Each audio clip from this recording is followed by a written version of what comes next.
Glória a Deus. Meus irmãos, a Bíblia diz que em Bet-Semes 70 homens morreram porque olharam para dentro da arca do Senhor. Há uma outra tradução, outra versão que diz que foram 50.070 homens que morreram porque olharam para dentro da arca do Senhor. A arca do Senhor é a presença de Deus e ninguém pode olhar para dentro de Deus. A Bíblia diz que o Espírito Santo, ele penetra as profundezas de Deus, mas somente o Espírito Santo. Ninguém pode olhar para dentro.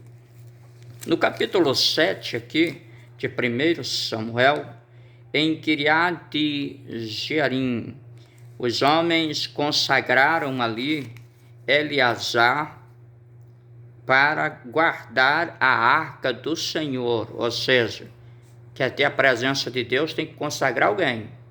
Não é qualquer um que pode estar ali na presença de Deus, né? Tem gente brincando com coisa séria. Você quer ter a presença de Deus? Então consagra a sua vida ao Senhor. E ali, quando foi consagrado aquele homem ao Senhor, a arca do Senhor permaneceu ali por 20 anos, né? 20 anos. Isso é importante, que a arca de Deus ficou ali 20 anos. E mais importante do que isso, é nós sabermos que Deus, Ele quer estar conosco. Jesus disse: estou convosco até a consumação dos séculos. Aonde estiver 2 ou 3 reunidos em meu nome, eu estarei no meio deles. Então, meu irmão, minha irmã, não dependa de placa de igreja, não dependa de religião dos homens. Se reúne em nome do Senhor Jesus e ora, canta, prega, passa a profecia, pula, marcha no Espírito. Deixa Deus fazer a obra aí, porque você não depende da autorização de seu Zezinho nenhum para você ser cheio do Espírito Santo, da presença de Deus, do Espírito Santo. Aonde estiverem 2 ou 3 reunidos em nome do Senhor Jesus, Ele está no meio. Receba aí a presença de Deus aonde você estiver, grande de Merrasúbia, em nome de Jesus.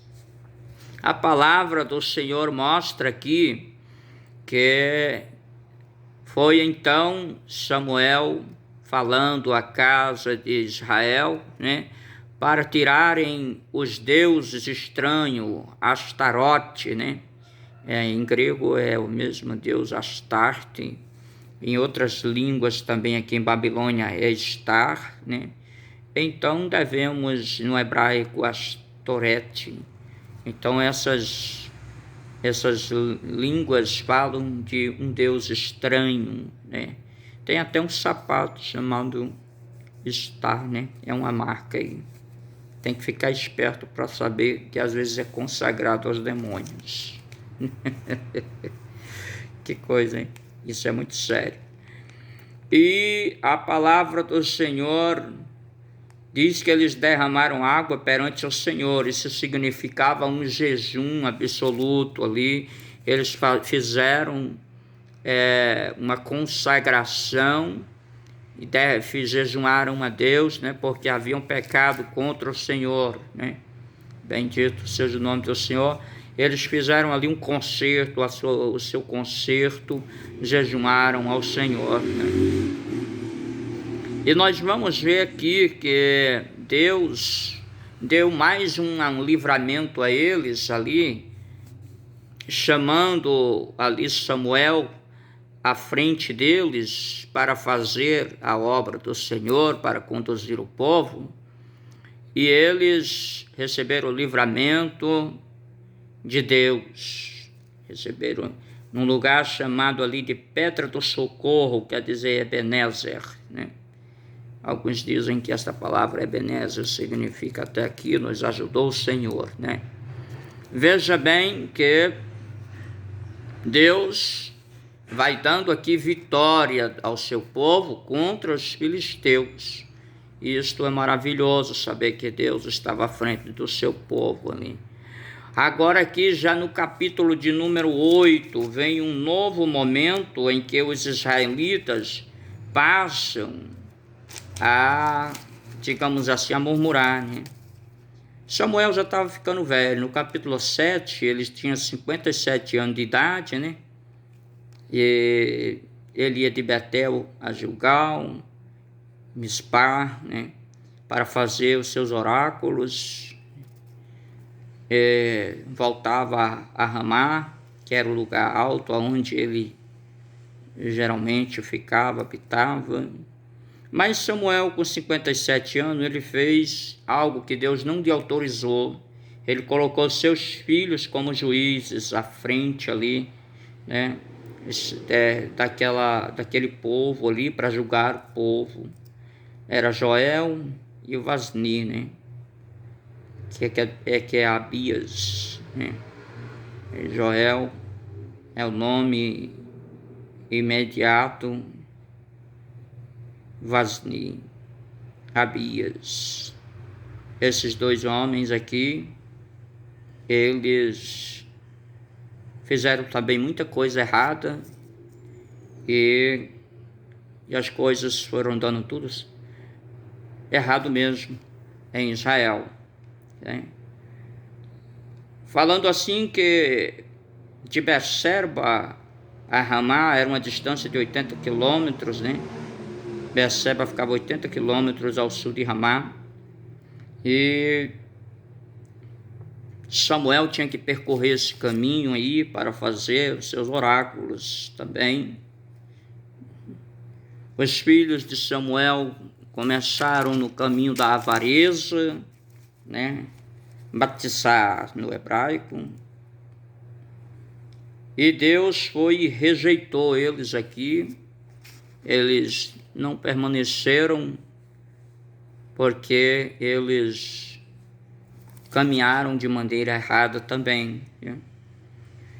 E de repente aqui nós temos que ver que filho de pastor não é pastorzinho não. Não é herança, a obra de Deus não é feita para dar por herança. Nós vamos ver aqui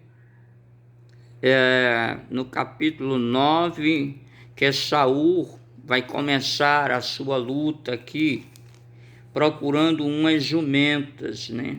Interessante. Ele vai procurar jumentas. Meu Deus. Isso aqui me deixa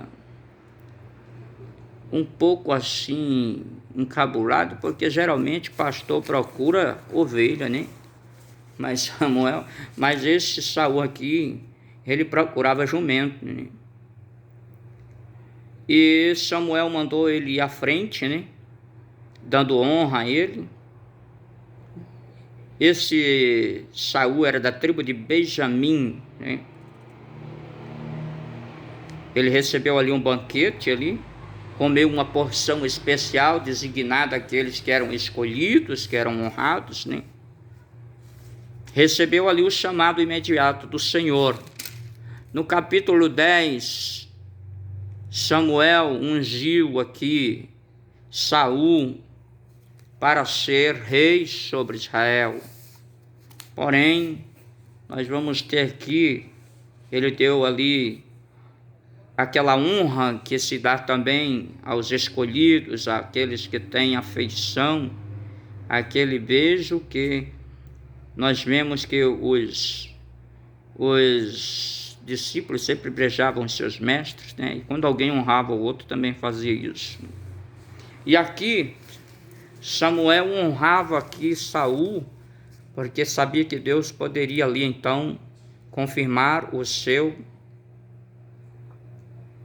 reinado, né? Embora Israel tivesse rejeitado ao Senhor, mas Deus lhe deu aquele rei. O Espírito do Senhor aqui, no versículo de número 6 do capítulo 10, se apossou de Saul. Começa aqui Saul cheio do Espírito de Deus, né? Para ser profeta de Deus, para profetizar, né? Só que aí, no versículo 9 e 10 deste mesmo capítulo, ele vai e começa mesmo a profetizar. Alguns chegam a duvidar que essa profecia fosse de Deus mesmo, né? Mas não há como contestar se fala aqui Espírito do Senhor com letras maiúsculas. O E é maiúsculo e o S também maiúsculo. Espírito e Senhor. Então não podemos duvidar aqui, né? Ele estava ali em Mispá, entre os profetas, ele foi profetizar, né? Saul foi escolhido por Deus ali em Mispá, na torre de vigia, a 7 quilômetros de Jerusalém, né? Aonde se realizavam os cultos ao Senhor. E no versículo de número 19, o povo rejeitou a Deus quando achava que Samuel já estava velho, e que eles também, não só por causa da idade de Samuel, mas por causa que eles queriam ser igual aos outros, às outras nações, sabendo nós que somos diferentes. Nós somos diferentes, sabe? Você é santo, e a palavra santo quer dizer diferente, separado, né?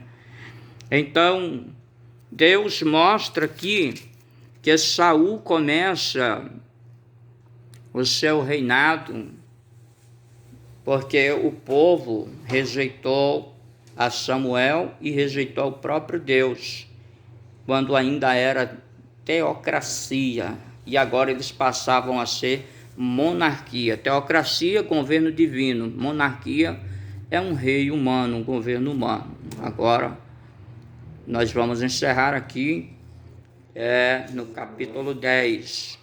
Continuaremos do capítulo 11 em nome do Senhor Jesus. Então, preste bem atenção às suas escolhas, meu irmão, minha irmã, para você não escolher aquilo que Deus não quis. Deus não queria Saul, mas o povo escolheu. Deus não queria monarquia, Deus queria teocracia, mas o povo escolheu errado. Escolha certo para ter um futuro bom, um futuro correto, para ter bênçãos e vitórias. Porque se você escolhe errado, você vai ter problemas lá na frente. Que Deus te abençoe em nome de Jesus. Amém.